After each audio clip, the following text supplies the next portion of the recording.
Ever since the release of Fire Emblem Awakening, humanity has been asking one poorly phrased question.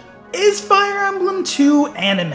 And now, with the upcoming release of Engage, the question is once again making the rounds amongst Fire Emblem's most esteemed Reddit scholars and Twitter critics.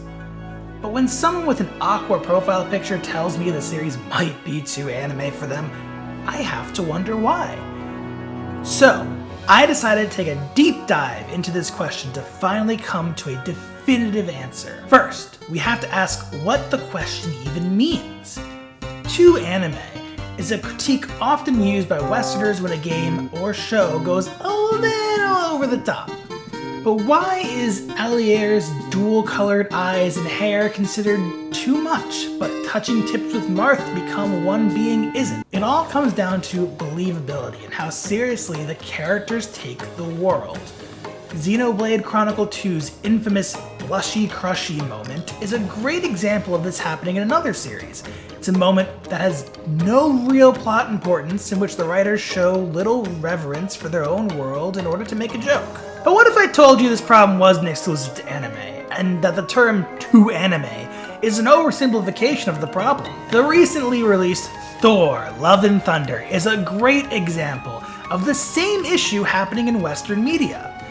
The movie can't take itself or its world seriously at all, and constantly pushes in ham-fisted jokes in a plot where it's ultimately supposed to be about, well, cancer and the responsibility of gods. Whether or not the movie is funny, or Xenoblade's blushy crushy is funny, ultimately doesn't even matter. The problem is that these jokes pass a threshold where you, as the consumer, can no longer take the world seriously or believe in its stakes. That being said, the reason why this is happening in Fire Emblem is actually pretty complicated.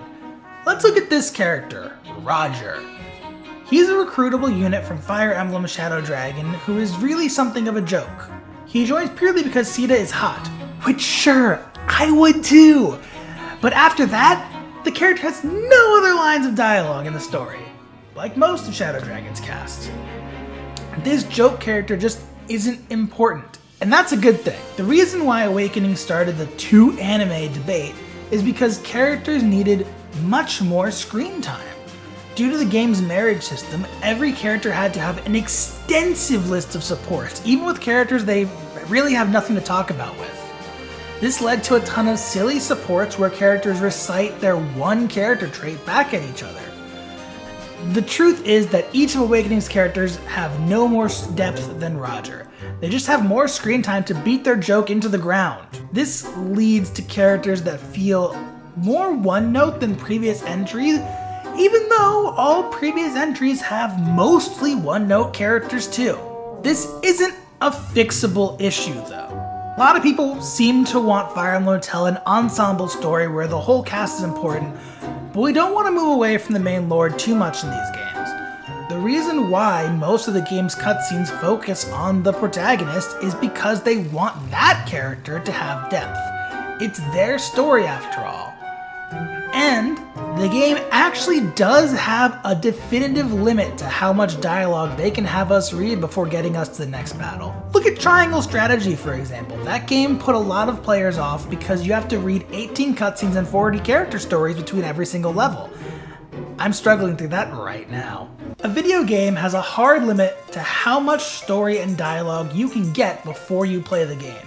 And while many people say they play Fire Emblem for the story, let's be honest, you're not playing these games as they were visual novels.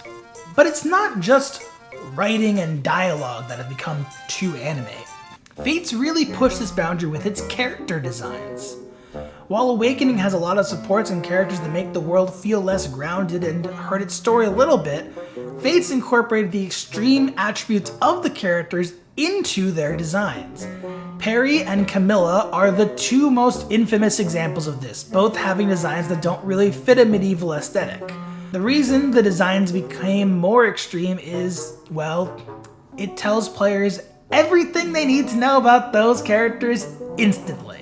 More extreme, less grounded character designs are effectively a shortcut the writers can use to help you understand the character faster, thus meaning they have to do less writing overall. So a character with a very extreme or anime design is more likely to be one note and have very little going on, while a character with a more neutral design is made that way so that you have to get to know them over the course of the game. Let's look at Three Houses for a great example of both. The Blue Lions have pretty neutral, very medieval designs, and most of them hide a little bit under the surface. You don't know that Ingrid is racist, that Annette has daddy issues, or that Dimitri is literally insane when you first meet them. On the other hand, we have the Golden Deers, who look like the Power Rangers when they're all lined up next to each other. Raphael tells you exactly who he is when you look at him, and he's an extremely one-note character that only ever talks about liking meat and making games. Any cutscene he is in needs to have an obligatory working out or eating joke that hurts the story by making it less believable and less grounded. A lot of the Golden Deers have this issue, and I think it proves that intelligent systems choose a more extreme design when the characters they are designing are more one-note. So what does this tell us about Engage? Will Engage be true anime and destroy its own believability by not taking itself seriously? My answer is a resounding yes. It's one thing to have insane designs on one-note background characters. The player can ignore them during the lot of the story. But when your main character is a twin hair-colored heterochromatic freak of nature, you've got a problem. The character design is hitting us over the head with the idea that the character has some kind of dual nature, to the point that even the theories that Allier might be the Fell Dragon are kind of boring and predictable. But most importantly, it shows that Intelligent Systems isn't really looking at Allier or his story as something that needs to be complex and grounded. It's not the design of Allier looking bad that's the problem. That's subjective, and some people will say it looks good. It's actually growing on me quite a bit lately. But it does show us how seriously Intelligent Systems is willing to take this new game. That won't bother a lot of you. Some people like less grounded stories. But personally, I was hoping for a world that at least takes itself seriously enough for me to be invested in it. And I think ultimately that's what a lot of people are complaining about when they say the game looks too anime. Thanks for watching the video. You know, looking at Camilla's boobs really got me wishing I had some to flaunt around. Well, the good news is that if you subscribe to the channel, I can grow boobs and make your viewing experience that much better. So go ahead and hit the subscribe button. It'll make you happy.